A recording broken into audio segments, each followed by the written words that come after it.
We're crossing now to the US to find out how communities in the United States of America have responded. Simon Marks with Feature Story joins us from Washington, D.C. Good morning, Simon.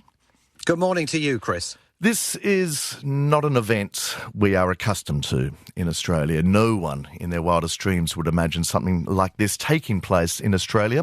What has been the response from US officials?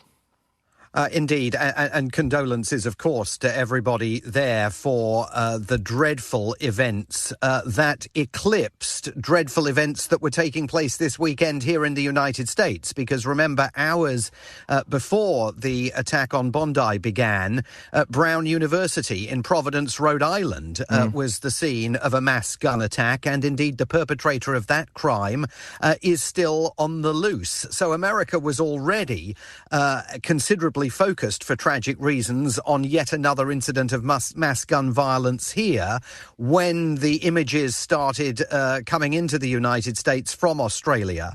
And when people woke up, particularly here on the East Coast on Sunday morning, and learnt the scale of the tragedy there, of course, attention moved rapidly towards Australia. We saw President Trump on Sunday night addressing a Christmas celebration at the White House, describing the Bondi beach events as a terrible attack, an anti-Semitic attack. He praised the man who, of course, so bravely tackled one of the two gunmen and sent a personal message of condolence and good wishes to the Australian Prime Minister. I mean, more broadly, of course, the Jewish community here from coast to coast has been absolutely stunned by events that they've witnessed from afar in Australia. I mean, the Jewish community in the United States, of course, is no stranger to incidents of gun violence and incidents of physical attack. Indeed, only back in August, the FBI revealed that 70% of US faith-based hate crimes in the previous 12 months had targeted America's Jewish community, and physical assaults, which obviously the FBI considers the most serious incidents, had risen 21% year on year. And so, of course, the Jewish community not only sending condolences and engaging in vigils and commemorations to mark what has taken place in Australia, but there's also ongoing fear that existed prior to this weekend within America's Jewish community that they often are on the receiving end of violent attacks. Simon, Australia's so often been held up as the gold standard when it comes to gun control. We pride ourselves on the fact that we don't have the kind of events that you see tragically all too often in the United States of America. This is why this one hurts so much. We thought this didn't happen in our country. Has there been any response at all, even at a political level in America, of how even a country like Australia, with all the tight gun control in the world, can still see incidents like this?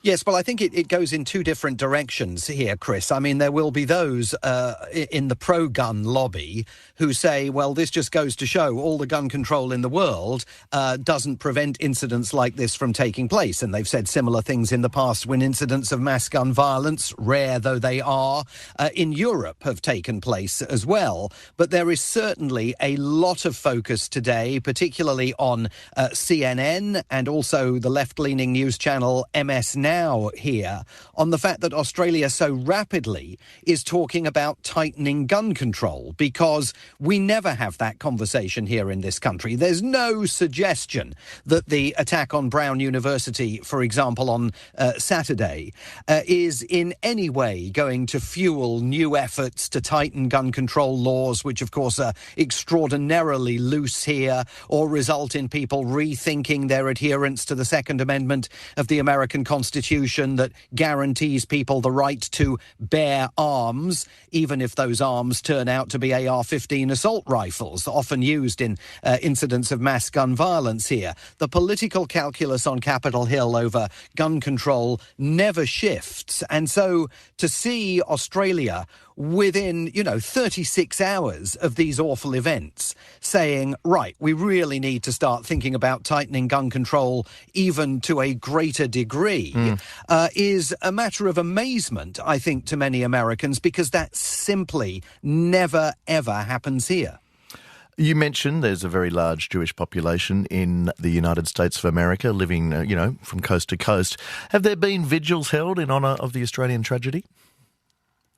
Yes, absolutely. Vigils all over the country being held. I mean, not least, of course, because so many Jewish communities were themselves gathering in the United States to celebrate and commemorate Hanukah. And as, a festival of light, they want to be seen engaged in vigils and lighting candles and absolutely sending condolences and sympathies and expressing solidarity with Australia's Jewish community. I think we're going to see more of that. We've seen political leaders speaking out, not just President Trump, as I said, but the Democrats' leader in the House of Representatives, Chuck Schumer, who, of course, himself is of the Jewish faith. He paid tribute in comments that he made on Sunday that were distributed to supporters via social media. So there's been considerable outpourings here, and I suspect we're going to see more of that, possibly also, a book of condolence being signed at the Australian Embassy here in Washington, D.C. I think there is a real sense, particularly on the part of the Jewish community, but not limited to the Jewish community here, that because, Australia and the United States have so many shared traditions, that people feel it very strongly here. And of course, the images of what took place. And funnily enough, I'm in my radio studio now watching them again being played out over CNN. Those images were so dramatic and so extraordinary that they've absolutely galvanised public attention here, as you would imagine. Simon Marks, thanks so much for your time. Cheers, Chris. Yeah, really appreciate your coverage there. That's Simon Marks with Feature Story News coming live to us this morning from Washington, D.C.